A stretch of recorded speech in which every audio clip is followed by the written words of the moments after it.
Bien, hermano, pues Dios les bendiga a todos. Bien, qué bárbaro. Entonces vamos a seguir hoy con nuestros estudios expositivos de Lucas 7 del 1 al 17. Esa va a ser la sección expositiva, pero les pido por favor que busquen en Hebreos 1 del 1 al 3. Hebreos 1 del 1 al 3. Y voy a leer, y dice así: Dios, habiendo hablado muchas veces y de muchas maneras en otro tiempo a los padres por los profetas, en estos postreros días nos ha hablado por el Hijo, a quien constituyó heredero de todo y por quien asimismo hizo el universo, el cual, siendo el resplandor de su gloria y la imagen misma de su sustancia, y quien sustenta todas las cosas con la palabra de su poder, habiendo efectuado la purificación de nuestros pecados, por medio de sí mismo se sentó a la diestra de la majestad en las alturas.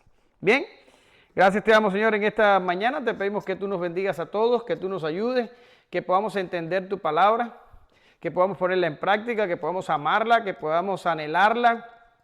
Y, Señor, y que podamos enseñársela y proclamársela a otros. En nombre de Jesús oramos, te damos gracias. Amén. El domingo pasado terminamos, bueno, ustedes no estuvieron, pero el domingo, ya está en YouTube. El domingo pasado terminamos con la enseñanza del discurso que dio Jesús una vez que hubo escogido a los 12. Fue un discurso, si se quiere decir un término moderno, fue un discurso disruptivo. Quiere decir, era un discurso que rompía con la sociedad de los tiempos de Jesús, y sin dudas es un discurso que rompe con las normas de nuestra sociedad en el día de hoy. Es un discurso que establece una diferencia marcada entre los hijos de Dios y los no creyentes. El Señor exaltó la importancia de la obediencia y mandó a sus seguidores a ser como su Padre, compasivo con todos. En esta mañana cambiaremos el tono, pero no el tema. Pasaremos de la pasividad a la acción, pero seguiremos hablando de compasión.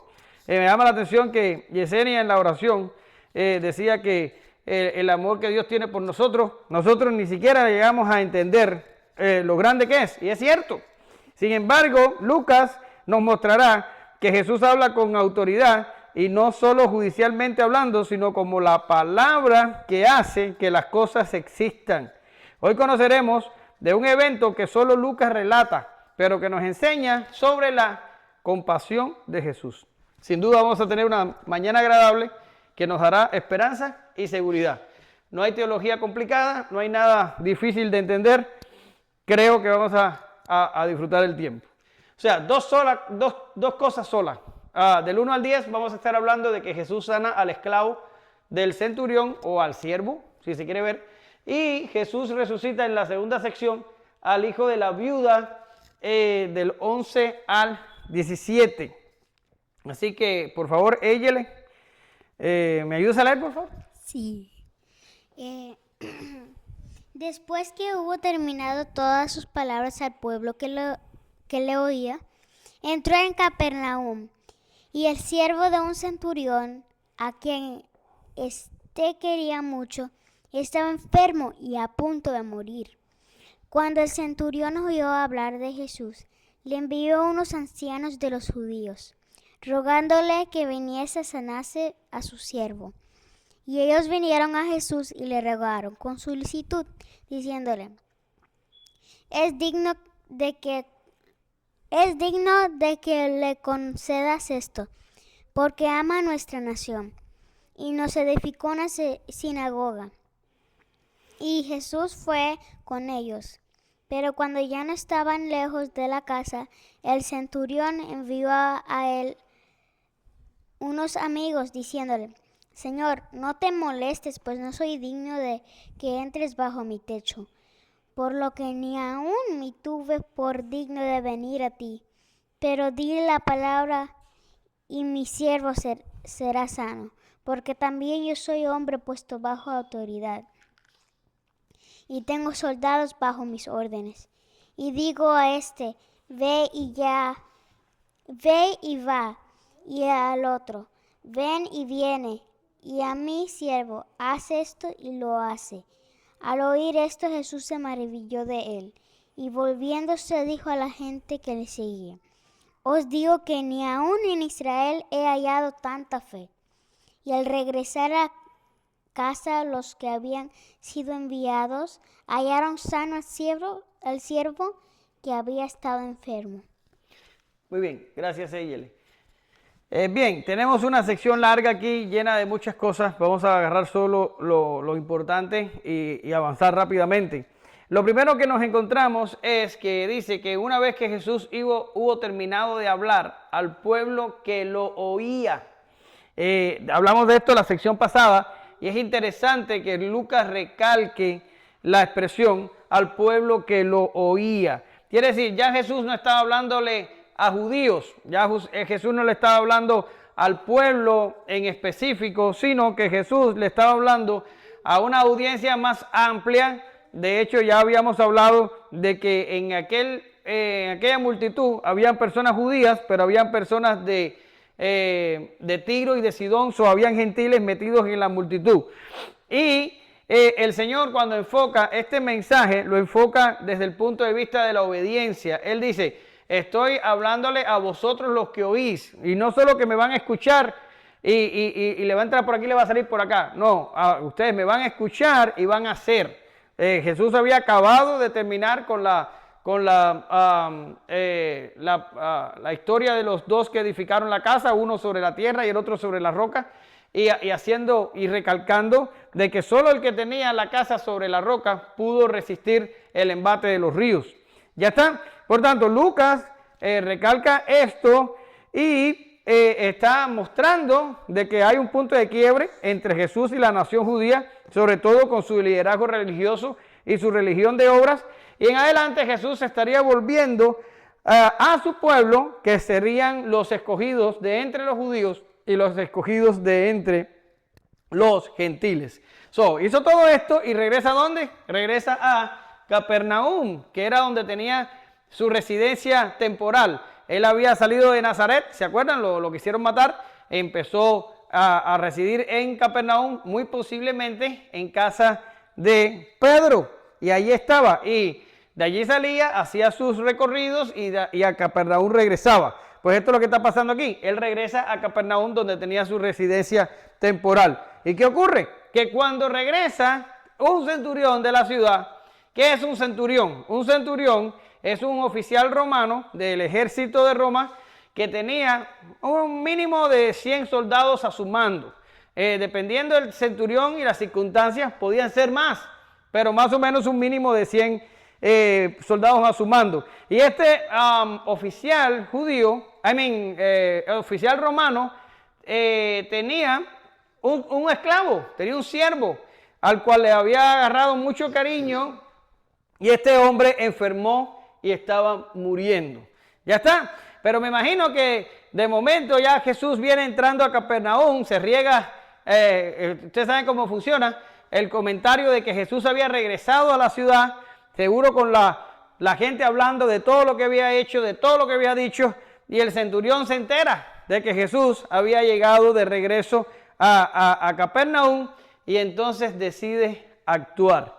Ya. El contexto nos indica que este era un hombre que amaba a la nación judía, y ahorita vamos a estar hablando de por qué, y era un hombre que había incluso contribuido para edificar una sinagoga en aquel lugar. Entonces, ¿qué hizo? Usó sus influencias en el pueblo y mandó una comisión a un grupo de judíos, posiblemente de principales, y los mandó a hablar con Jesús para interceder, para clamar a favor del centurión. El centurión sabía que él no era judío, pero Jesús sí. Y el centurión sabía que él no podía reclamar nada, pues Jesús era el Mesías de los judíos, en el trasfondo y en el contexto de que estamos hablando. Nosotros sabemos que Lucas lo muestra universal, y por cierto él lo es, pero estamos hablando de un centurión en el siglo I, la cosmovisión que tenía acerca de su entorno y la información que tenía acerca de Jesús. Jesús vino a los judíos. Ahora, él sabía que a lo mejor no tenía ninguna posibilidad y manda una comisión y le dice: vayan allá y traten de clamar a ver si Jesús me concede que mi esclavo sea sanado. Y esta comisión entonces va a Jesús. Ahora, vamos a hablar un poquito más de la aparición de los centuriones en la Biblia, porque en los escritos de Lucas, estamos hablando de Lucas el Evangelio y de Hechos, que también lo escribió Lucas, cada vez que aparece un centurión, aparece como una persona de buen carácter. Históricamente conocemos que el Imperio Romano, sus oficiales de guerra, sus oficiales del ejército tenían muy mala fama y eran gente muy disipada y eran gente sanguinaria y era gente de escaso carácter moral. Sin embargo, cuando Lucas menciona centuriones, en sus relatos siempre los centuriones tienen un buen carácter moral y son personas que no son tan malas como lo dicen los otros libros de historia.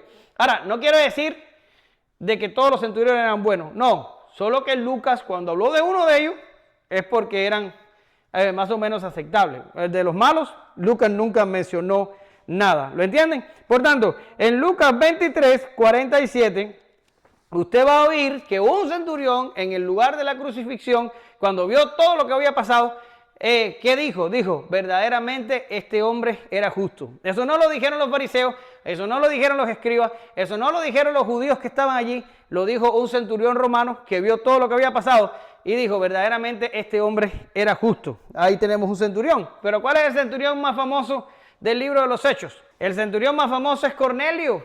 Ya hablamos de eso en clases pasadas, Alex habló de eso en clases pasadas, y Cornelio era otro centurión que Pedro fue enviado para predicarles el evangelio, y allí se produjo sobre los gentiles que estaban con Cornelio en la casa un segundo Pentecostés, y el Espíritu descendió y todo lo demás que usted conoce.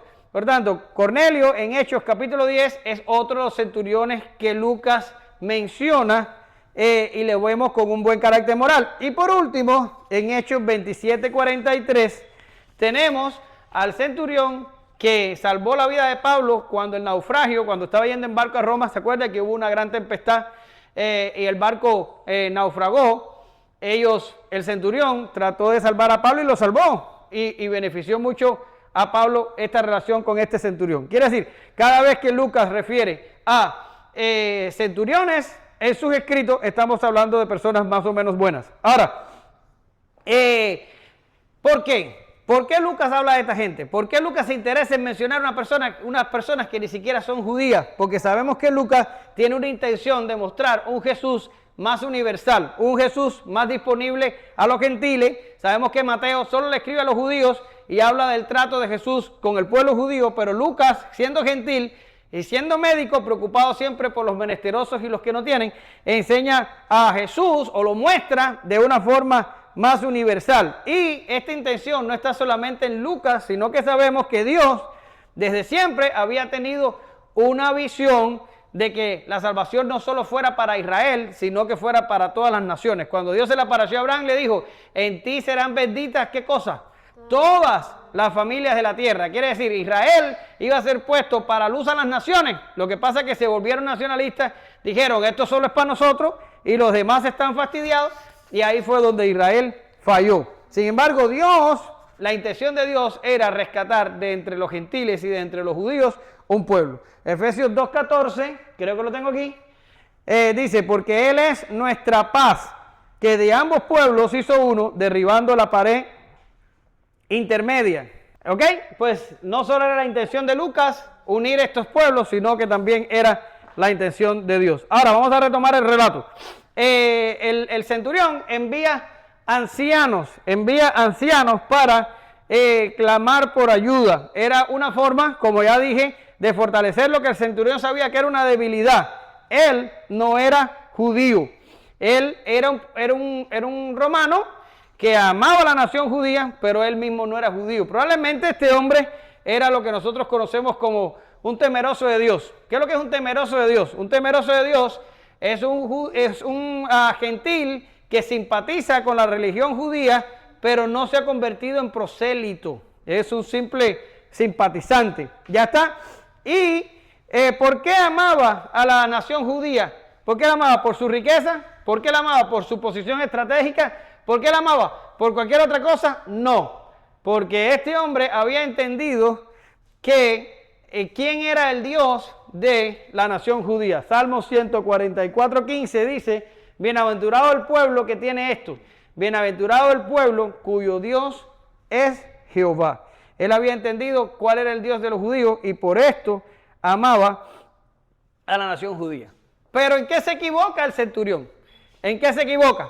El centurión se equivoca en la comisión que manda, porque había mandado una comisión que estaban totalmente, tenían un pensamiento erróneo acerca de todo lo que estaba aconteciendo alrededor del centurión y de Jesús. Y esta gente llega a donde está Jesús y le dice, hey, nos manda el centurión porque tiene un enfermo, un esclavo enfermo que se va a morir, está ya para morirse y necesitamos que lo sanes. Esto es un hombre justo y necesitamos que nos ayude porque él nos ama como nación y hasta nos edificó una sinagoga. Ahora, esto es la parte errónea de la comisión. ¿Por qué razón? Porque esta gente estaba negociando favores con Dios. Es como que aquel fariseo que entró dentro del templo y dijo, Señor, te doy gracias porque yo ayuno, porque yo diezmo, porque yo no soy como este publicano. Y este era el pensamiento general de la nación en los tiempos que Jesús caminó por la tierra. Estaban viviendo una religión de privilegio. ¿Qué estaban haciendo? Negociando favores con Dios. Oye, mira, tienes que sanarle porque él hizo. Y el Señor, tienes que ayudarme con mi problema porque yo no soy como mi vecino, porque yo te oro y porque yo te busco y porque yo. Nada. No podemos negociar con Dios de esa manera. No podemos. Estos hombres le dicen a Jesús, es digno que les concedas esto. O sea, en la opinión de él, en la opinión de ellos, ya este centurión le había dado a Dios y Dios estaba obligado a responder. Hermanos queridos, esto no funciona. No podemos endeudar a Dios, no podemos darle algo que Dios se sienta deudor hacia nosotros. Esto es una aberración de la religión. ¿Ok? No podemos negociar con Dios, ni en nuestros mejores términos podemos negociar con Él. Por eso es que tenemos un mediador. ¿Ok? En el Antiguo Testamento había un mediador. ¿Cuál era? Moisés. En el Nuevo Testamento tenemos un mediador. ¿Cuál es? Jesús. ¿Y por qué necesitamos un mediador? Porque ni en nuestros mejores términos nosotros podemos negociar con Dios. Vamos a poner un ejemplo. Ahora uno de nosotros tiene un problema legal. Un ticket de tráfico, cualquier cosa. Una cosa que no sea grave, pero que tenemos que ir a la corte y presentarnos delante de la corte. ¿Qué es lo que usted normalmente hace? Usted contrata un abogado. ¿Por qué lo contrata? Porque usted no sabe nada de corte, ni de leyes, ni de ninguna cosa de esta. Y usted se contrata a alguien que pueda representarlo. Porque usted no está listo, no está preparado, no está capacitado para enfrentar una corte. Más o menos es lo que nos pasa a nosotros con Dios. No hay manera en la que nosotros podemos llegar a Dios y ganar. No podemos. Porque estamos totalmente fastidiados. Por eso necesitamos un mediador. Necesitamos a Jesús que esté entre Dios y nosotros. Ahora, esta gente llega y le dice, es digno que le concedas esto. Ellos estaban negociando, ellos estaban comprando el favor de Dios. Esto es una aberración, como ya dije, de la religión. No podemos ganarnos el favor de Dios. Ahora, hay una cosa interesante aquí, y es que Jesús no los rectifica. Jesús sabía que lo que ellos estaban diciendo era una total tontería, que lo que ellos estaban diciendo estaban mal, pero Jesús no se detiene a decirle, mira, ustedes no hay manera que me condicionen a mí para yo ir allá a sanar a ese esclavo. Ese hombre a mí no me debe nada y yo no le debo nada a él. No voy a ir. El Señor pudo haber dicho eso y pudo haberles arreglado su manera de pensar. Sin embargo, el Señor no perdió el tiempo con la comisión que el centurión envió. El Señor agarró y dijo, vamos para allá. Vamos para allá a sanar al esclavo. ¿Y qué aprendemos aquí? Aprendemos aquí que para el Señor era más importante alcanzar al centurión que tratar de corregir a un grupo endurecido. Es vital aprender a priorizar adecuadamente para no lamentar haber perdido lo vital por prestar atención a lo importante. Y esto es genial. ¿Por qué razón? Cuando nosotros a veces perdemos de vista lo vital, a veces perdemos de vista lo que no podemos perder de vista porque de un momento cambiamos y decimos, voy a dedicarme a esto que es importante. Sí, es importante lo que estás haciendo aquí, pero perdiste de vista lo vital. Y si Jesús se hubiera puesto a discutir con esta gente, a lo mejor se hubiera muerto de esclavo, o a lo mejor nunca hubiera ido a casa del centurión. Pero para Jesús era importante el centurión. Él no se paró a discutir con la gente. Él no se paró a decir, hey, lo que me estás pidiendo no tiene sentido. Hey, lo que me estás pidiendo está mal pedido. No, él dijo, sí, el centurión, ¿para dónde? ¿Para acá? ¿Vi para acá? Para allá vamos. Y el Señor priorizó lo vital. Ahora, ¿qué pasó? ¿Qué pasó? Que parece que el centurión se dio cuenta que la comisión no iba a ayudar mucho y se dio cuenta de que él no estaba en condiciones para recibir a Jesús en su casa y entonces manda a unos amigos. Ahora, voy a decir algo que se me olvidó al principio, pero este texto tiene un paralelo en Mateo. Si mal no recuerdo, está por allá por Mateo capítulo 8. Y en Mateo, ¿Perdón? Mateo 8, del 5 al 13, gracias. Ahora, en el relato de Mateo hay dos problemillas. El primer problemilla es que está fuera de cronología. Mateo muestra el evento un poco antes y casi todo el mundo está de acuerdo a que Lucas es el que encaja el evento cronológicamente. Y lo segundo que hace Mateo es que Mateo no dice que fueron unos amigos a decirle a Jesús, mira, dice el centurión que él no es digno que entres en la casa. No, Mateo dice que fue el centurión personalmente y habló con Jesús. Y ahora usted me dice, ¿qué es lo que pasó de verdad? Bueno, lo que pensamos es que fue una comisión, pero es como les estoy diciendo a ustedes, cuando una persona habla en tu nombre, habla en tu nombre. Es como si estuviera, si yo le digo, hey, ve y dile a Abraham esto, ¿qué significa? Que es como si yo se lo estuviera diciendo, solo me serví de una persona para que lo dijera. Mateo elimina a los intermediarios, pero Lucas no. Acuérdense que Lucas era un historiador que prestaba mucha atención al detalle. Ahora, llegan estos amigos, dice que ya después que había mandado la comisión, parece que el hombre dijo, oh wow, espérate, lo estoy haciendo todo mal. Y entonces manda a unos amigos y dice que los amigos le dicen, Señor, dice el centurión que él no es digno para recibirte en su casa, pero que él es una persona que está bajo autoridad y tiene hombres bajo su autoridad. Y que cuando él quiere dar una orden, la orden se cumple, y cuando él quiere mandar algo, enseguida le obedecen. Por tanto, tú ni siquiera tienes que ir, porque tú puedes dar la palabra y entonces el esclavo sanará. Y este fue el mensaje que le llevan estas personas, el segundo grupo, a Jesús. Ahora, ¿se da cuenta? Los judíos llegan y los judíos le dicen al Señor, es digno que le concedas esto. Quiere decir, este hombre es bueno, este hombre se ha ganado tu favor. Este hombre se ha ganado de que tú ahora mismo extiendas tu mano y le sanes al esclavo. Este era el pensamiento judío. Pero el centurión gana más en comprensión y manda un segundo grupo y le dice, hey, vayan y díganle al Señor, no soy digno. Ahora, cuando él dice no soy digno, no se está refiriendo a su condición de no judío y su condición y la condición de Jesús. No. Se está refiriendo a lo que habíamos hablado en el principio del discurso de Jesús, cuando él dijo, ¿bienaventurado quién? Bienaventurados los pobres. O como dice en Mateo, bienaventurados los pobres en espíritu. Este hombre finalmente entendió su bajeza espiritual, entendió su pobreza, entendió la carencia que tenía delante de Dios y dijo, Jesús ni siquiera debe verme. Ya estudiamos una reacción así. ¿Cuál fue? Cuando Pedro presenció la pesca milagrosa, ¿qué fue lo que le dijo al Señor? Apártate de mí, Señor, soy un hombre pecador. ¿Se acuerdan?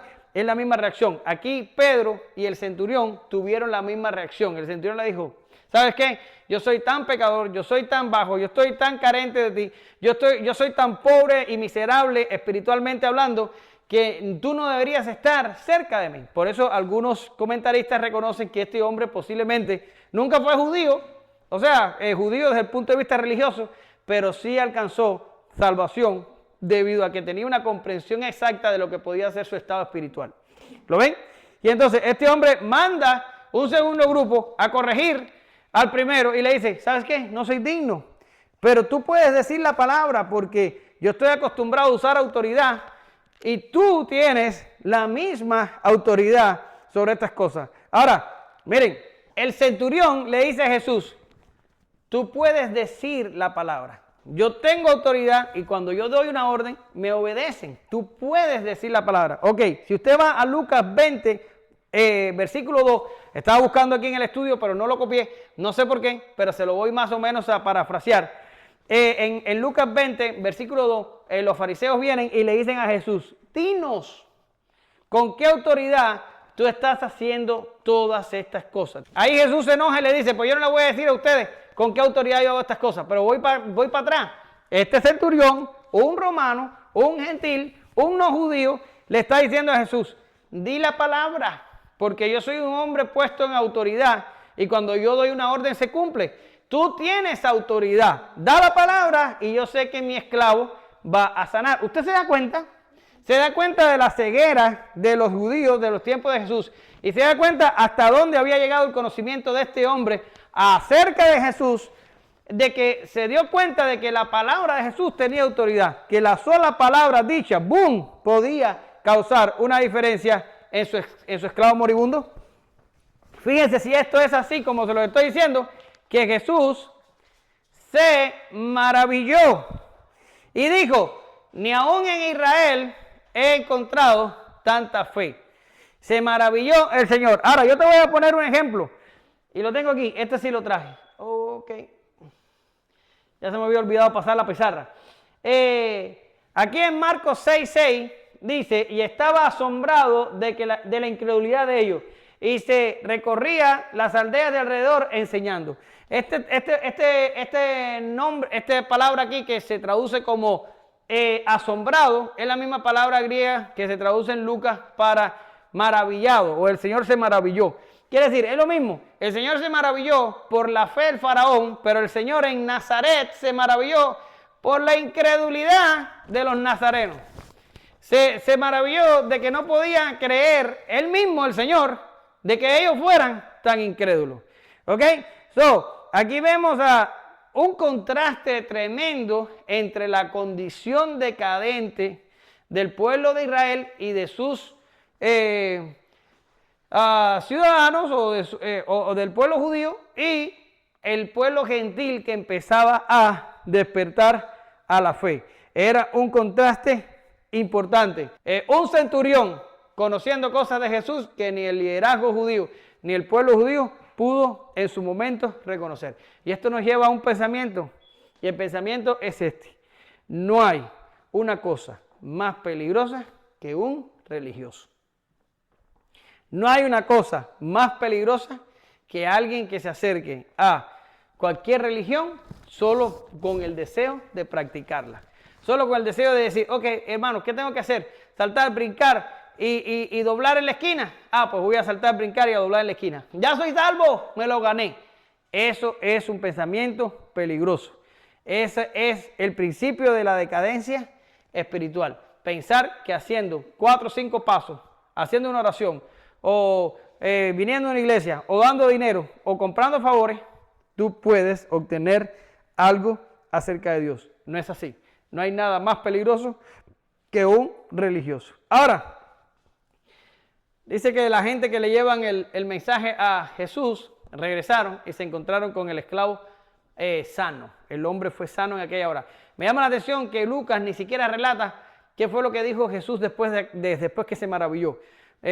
No sabemos si dijo, bueno, ok, el hombre va a estar sano cuando ustedes regresen, o regresen y van a encontrarlo sano. No sabemos qué fue lo que Jesús dijo. Lucas solo dice que cuando la comitiva regresó, el hombre estaba sano. Ni siquiera sabemos si algún día Jesús conoció a este centurión o si se encontraron de alguna manera. La Biblia no dice nada en lo absoluto. Este hombre sale de la esfera. Él entra un momento, nos da una gran lección y sale tan rápido como entró. ¿Ok? Ahora, vámonos para el segundo punto de la exposición. Mamá, por favor. Dice, aconteció después que él iba a la ciudad que se llamaba Naín, e iban con él muchos de sus discípulos y una gran multitud. Cuando llegó cerca de la puerta de la ciudad, he aquí que llevaban a enterrar a un difunto, hijo único de su madre, la cual era viuda, y había con ella mucha gente de la ciudad. Y cuando el Señor la vio, se compadeció de ella y le dijo: no llores. Acercándose, tocó el féretro, y los que lo llevaban se detuvieron. Y dijo: joven, a ti te digo, levántate. Entonces se incorporó el que había muerto y comenzó a hablar, y le dio a su madre, y todos tuvieron miedo y glorificaban a Dios, diciendo: un gran profeta se ha levantado entre nosotros, y Dios ha visitado a su pueblo. Y se extendió la fama de él por toda Judea y por toda la región de alrededor. Ok, bien. Lo primero que tenemos que ver aquí, y esto es una historia que solo aparece en Lucas. Lucas es el único que relata el encuentro de Jesús con la viuda de Naín. Lo primero que tenemos aquí es un mapa. Esta región que ustedes ven aquí, no sé si eso es Carmelita o eso es, no sé qué color es ese. Pero bueno, esto que está aquí es Galilea, que era donde Jesús tenía, la región donde Jesús estaba desarrollando su ministerio. Aquí tenemos el punto acá arriba, este de aquí, el más al norte, este es Capernaum, ¿ok? Que es donde ocurren los eventos con el centurión. Pero si usted va hacia el sur, después de Nazaret, como a unos 40 kilómetros al sur, encuentra la aldea de Naín. Ahí está con M, porque el mapa está en inglés, pero es Naín con N, ¿ok? So, ese es Naín más o menos en el mapa. Está al sur del monte Tabor, como a unos 40 kilómetros de Capernaum. Ahora, el Señor parece que ya él pasó lo del centurión y volvió a salir de Capernaum y bajó al sur. Y cuando va entrando a Naín, dice que venía un entierro. ¿Ok? ¿Cuántas veces hemos chocado nosotros con un entierro? Venimos por algún lugar y de momento se nos atraviesa la policía delante y empiezan a pasar toda la pila de carros, ¿verdad? Que van para el cementerio a enterrar a alguien. Bueno, esto es exactamente lo que le pasa a Jesús aquí. Jesús va entrando a la ciudad, ¡pum!, y se encuentra que venían fuera de la ciudad a enterrar a alguien que había muerto. Ahora, esto es normal que pase porque en los tiempos bíblicos que estamos hablando no se enterraban los muertos dentro de las ciudades. ¿Por qué no se enterraban dentro de las ciudades? Porque los muertos eran ceremonialmente impuros. Y si usted tocaba un muerto, un cuerpo muerto, en aquellos tiempos, usted se convertía en un impuro también. Y tenía que pasar por un proceso de purificación para poder regresar a la congregación. Ahora, ¿qué se hacían entonces con los cuerpos muertos? Bueno, con los cuerpos muertos se sacaban fuera de la ciudad y se enterraban. Aunque usted puede encontrar excepciones a esto, porque los reyes con frecuencia sí se enterraban dentro de la ciudad. Pero bueno, todos los demás probablemente iban para afuera. Ahora, Lucas, que lo hemos estado diciendo en varias ocasiones, era alguien preocupado por las personas desposeídas, por las personas que no tenían nada en la sociedad, ¿verdad? Da detalles adicionales, y los detalles adicionales que da es que se había muerto un muchacho joven, hijo único de una viuda. Quiere decir, teníamos una mujer, generalmente la costumbre era que los familiares marchaban primero y el féretro venía detrás, y tenemos una mujer que es viuda, y esta mujer iba a enterrar su hijo único. Ahora, estos dos eventos, la curación del esclavo del centurión o del siervo del centurión y el evento de la resurrección del hijo de la viuda de Naín, son dos eventos relatados por Lucas que son lo mismo. Tienen la misma intención, y es resaltar la compasión de Dios para con los que sufren. Ya está. Sin embargo, encontramos ciertas diferencias entre la historia del centurión y la historia de la viuda. Y se lo puse aquí en una pequeña tabla. Primero, el centurión clama a Jesús desde una posición de seguridad. ¿Qué significa? El centurión no se estaba muriendo. El centurión no tenía problema alguno. Él tenía un esclavo que estaba muriendo. Cuando él clamó, él clamó, pero él mismo estaba en una posición de seguridad. Él era un centurión, él era una persona importante, él debió haber tenido una buena solvencia económica, él en su persona estaba en una posición de seguridad. Sin embargo, la viuda de Naín estaba en una posición de absoluta vulnerabilidad.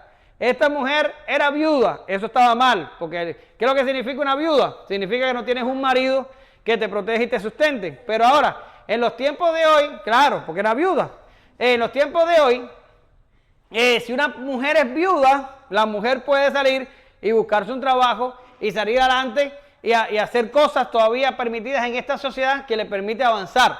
Pero en aquellos tiempos que se te muriera el marido, creaba tal situación en la vida de una mujer que con frecuencia en la ley judía eran consideradas para que fueran asistidas debido a las carencias que padecían. Quiere decir, no era fácil para una mujer sostenerse a sí misma después que su marido muriera. Ahora, si el marido moría de una mujer, ¿cuál era la esperanza de la mujer? No, la esperanza eran los hijos.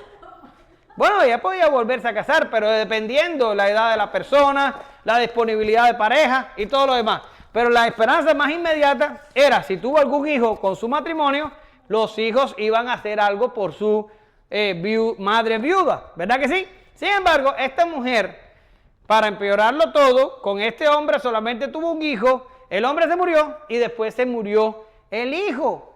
Voy a hacer preguntas, ¿a quién le pasó esto similar a esto en la Biblia? ¿A quién le pasó?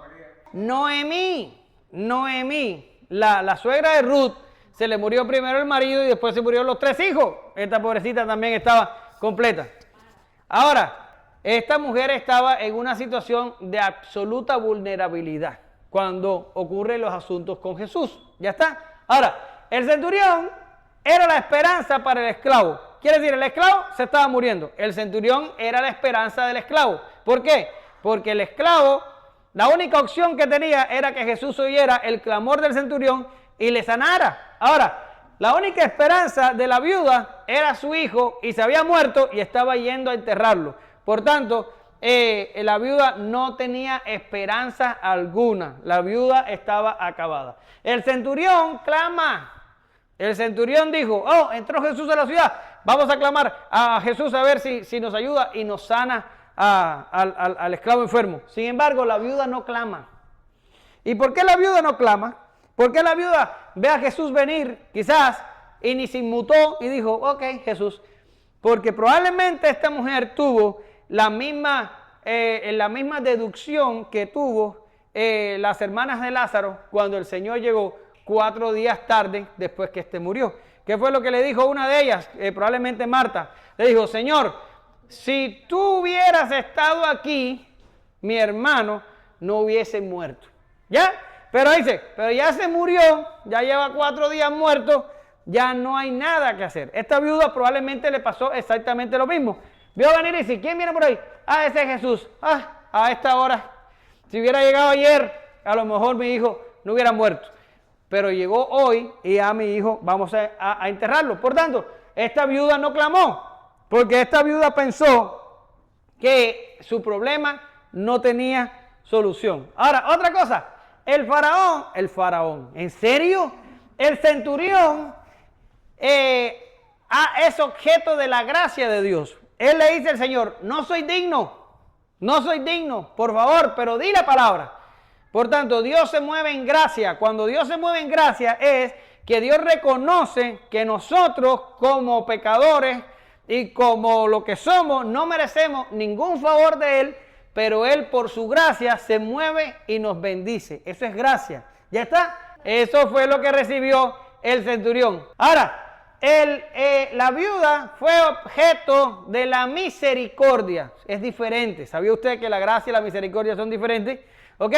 La gracia, el Señor sabe que no lo merecemos, pero porque es un Dios de gracia, nos lo da. Pero la misericordia es cuando Dios nos mira en nuestra posición de vulnerabilidad, de desgracia espiritual, de necesidad auténtica, nos ve totalmente desesperados y el Señor se mueve a compasión y nos visita. Eso fue lo que la viuda recibió. El centurión recibió gracia, la viuda recibió misericordia. Ahora, el esclavo del centurión fue sanado de lejos. Ahora vamos a hablar de eso. El hijo de la viuda, Jesús estaba cerca. La gente intercedió para que Jesús sanara al esclavo del centurión, pero la gente en el caso de la viuda se resignó. ¿Qué significa que se resignó? La gente también iban a enterrar un cuerpo, porque si hubiera habido algún inteligente del grupo hubiera dicho, mira Jesús, a lo mejor Jesús nos puede ayudar, pero todo el mundo sabía que el muchacho estaba muerto y para allá iban a enterrarlo. ¿Verdad que sí? Ahora, ¿qué fue lo que les dije yo al principio? Esta clase de hoy es acerca de la compasión de Jesús, acerca de el Dios que se vuelve y mira nuestra necesidad y dice, voy a tirarte una mano porque estás que ya no puedes. ¿Verdad que sí? Y el Señor se compadeció. Es lo que dice la Biblia allí. Lo leyó Arnaldo ahorita. El Señor se movió a compasión. Era una escena insoportable. Y Jesús se mueve a actuar por amor a la viuda. ¿Ya? Ahora, este evento es la primera persona que Jesús resucita. O sea, si resucitó a alguien antes, nosotros realmente no lo sabemos porque no queda registrado en ningún evangelio. La primera persona resucitada por Jesús, cronológicamente hablando, y que fue registrada en los evangelios, es el hijo de la viuda de Naín. ¿Quién viene después? La hija de Jairo. ¿Y quién viene después? Lázaro. Muy bien. Ahora, este es el primero. Jesús se mueve a compasión y le dice a la mujer algo increíble. No llores. En serio. Ahora, Jesús no está tratando de ser insensible, ni está tratando de darle una orden a la viuda que la viuda no puede cumplir. ¿Cómo le vas a pedir a una madre que ha perdido su único hijo? Decirle, no llores. Sino que Jesús le dice, no llores, porque tu situación está a punto de cambiar dramáticamente y todo va a estar bien. ¿Y qué hace Jesús? Jesús, la viuda iba primero, se acerca a los que estaban cargando el féretro. ¿Cómo se cargaba? Era como una camilla y llevaban arriba a la persona muerta envuelta en unas telas, en unos paños, sí. La envolvían así y allí lo llevaban. ¿Ya? No tipo momia egipcia, no así, pero lo cubrían con algo, con una tela y así lo enterraban. Sí, lo mismo. Ahora, Jesús tocó el féretro, ¿ok? Jesús tocó el féretro. Ahora, el féretro es la camilla con el muerto arriba, todo eso en su conjunto se le llama féretro. Ahora, Jesús lo toca. ¿Y dónde vimos esto antes? Lo vimos hace unas semanas atrás, cuando estuvimos hablando de aquel que tenía lepra y le dijo, Señor, si quieres puedes limpiarme, ¿se acuerdan? Apenas unos capítulos atrás.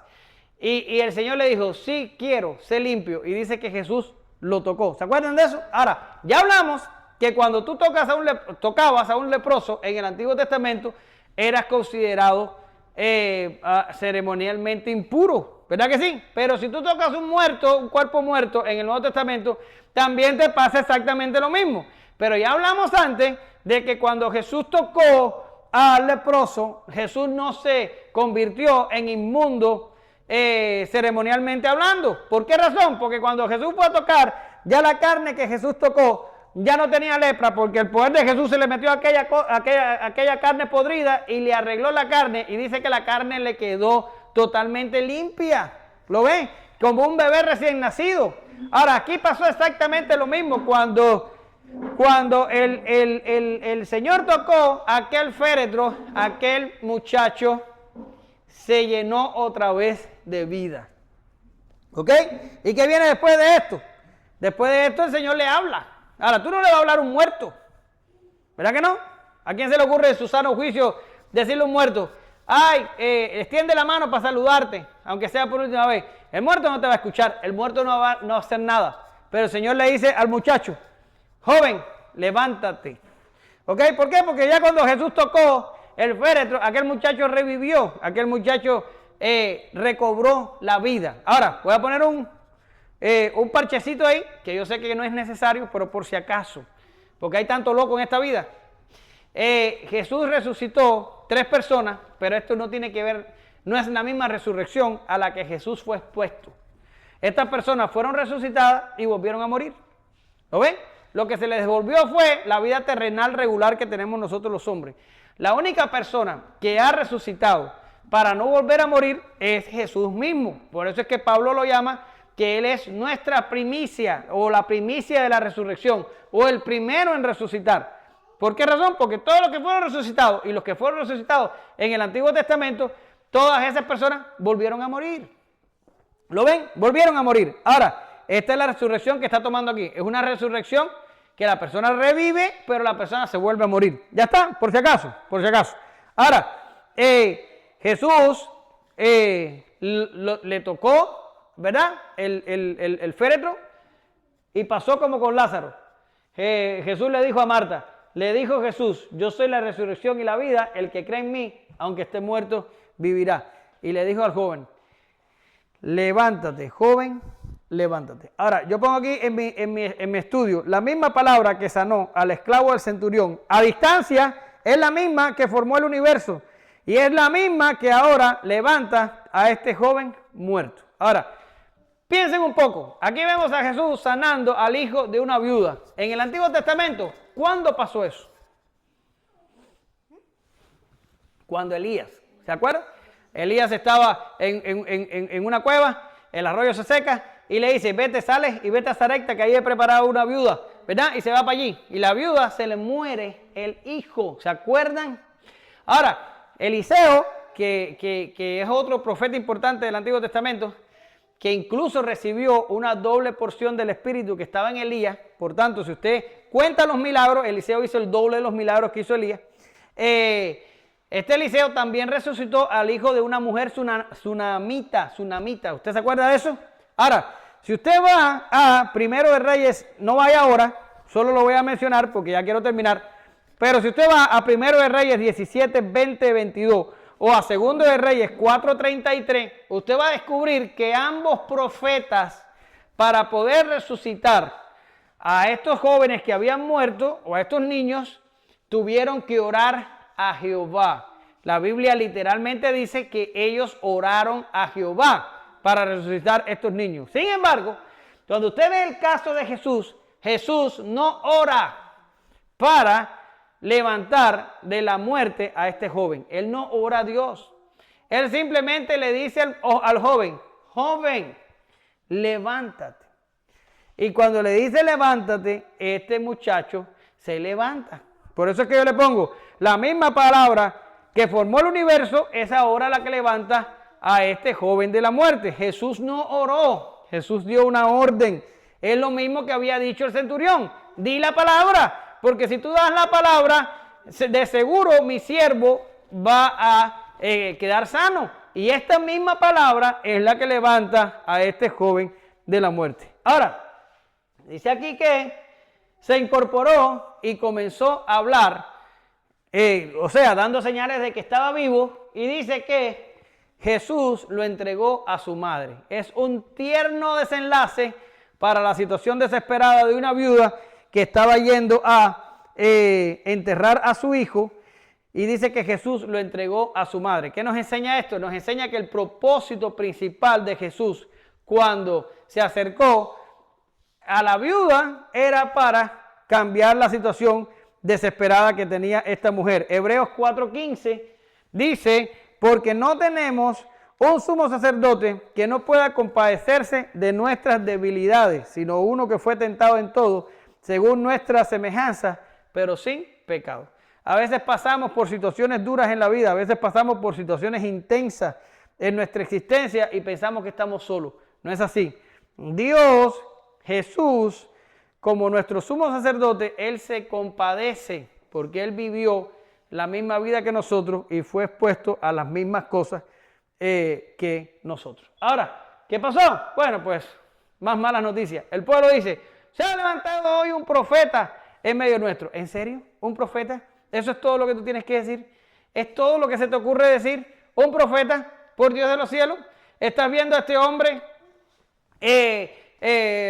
¿cómo se llama? Limpiando de la lepra, perdonando pecados, dándole órdenes a los muertos y los muertos se levantan, sanando gente a distancia y haciendo cosas que jamás en la vida, perdonando pecados, que jamás, reinterpretando la ley, que jamás en la vida habían sucedido en Israel. ¿En serio, Israel? ¿Eso es todo lo que tienes que decir? ¿Un profeta se ha levantado? ¿En serio? El centurión estaba claro, el centurión sabía quién era Jesús. Sabía, pero el pueblo de Israel no. Cuando les tocó decir algo, cuando les tocó ver, dice, un profeta. ¿En serio? Tus profetas no levantaron muertos de esta manera. Tus profetas tuvieron que orar a Dios y esperar una respuesta para que la cosa se resolviera. Pero este Jesús no hizo esto. Este Jesús le dio una orden al muerto y el muerto se levantó. No es un profeta. Pero bueno, hasta ahí fue hasta donde le llegó el conocimiento al pueblo y dijeron, un profeta se ha levantado. Con razón todos se quedaron. El Mesías pasó por enfrente de ellos y después lo crucificaron y ellos ni supieron porque no les dio más que un profeta. Es lo mismo que dice el islamismo, que Mahoma es un profeta y que Jesús también fue un profeta. Para ellos todo es profeta, pero no les da para llegar más allá. Y lo último que dicen es que Dios los había visitado. Esto es un pensamiento normal. Si vemos a una persona en los tiempos bíblicos haciendo milagros, sabemos que Dios está con él. Si usted va a Juan 3:2, usted se va a encontrar allí a Nicodemo. Y Nicodemo se acercó a Jesús y le dijo, sabemos que eres, que vienes de Dios, porque si Dios no estuviera contigo, tú no pudieras hacer las cosas que hace. Y si usted va a Juan 9:36, aquel hombre que había sido ciego de nacimiento y que fue sanado, también le dijo lo mismo a los fariseos. Le dijo, si Dios no estuviera con él no pudiera hacer las cosas que hace. Por tanto, si veían a una persona hacer esta cantidad de señales, sabían que Dios estaba haciendo esto. El diablo no hace milagros. Ya lo hemos dicho 3 veces. El diablo no hace milagros. Solo Dios hace milagros. ¿Ok?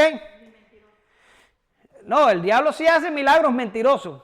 Pero como pasó allá en Egipto cuando Moisés sacó la vara y le hizo serpiente y los magos de mentirosos aquellos también hicieron la serpiente y todo aquello. Son milagros mentirosos, pero milagros auténticos y reales, solo Dios hace eso.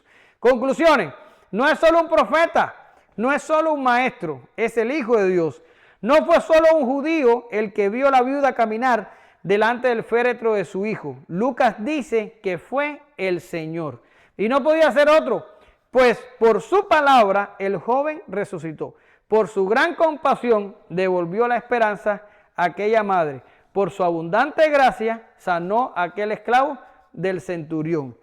Pero Jesús tiene compasión hoy, ahora mismo. Él se compadece de nosotros, de nuestras vidas, de nuestras luchas e intercede por nosotros. Y nos sostiene, y nos guarda, y nos perfecciona por su Espíritu. Acerquémonos sin temor a Dios y pidamos gracia, porque Él es muy compasivo. Y ayudemos a otros a hacer lo mismo ahora que Jesús está disponible mientras todavía tenemos tiempo. Te damos gracias, Señor, en esta mañana. Gracias por la compasión que tuviste cuando nos miraste allá en la eternidad y nos escogiste para ser parte de tu pueblo. Gracias por tu gracia, gracias por tu misericordia y gracias por todas estas cosas, las cuales ninguna de ellas merecemos. Ayúdanos, Señor, a enseñarles a otros la necesidad de clamar a ti, la necesidad de buscarte y la necesidad de hacerlo mientras aún tú estás disponible. Por favor, oramos, te damos gracias. Amén.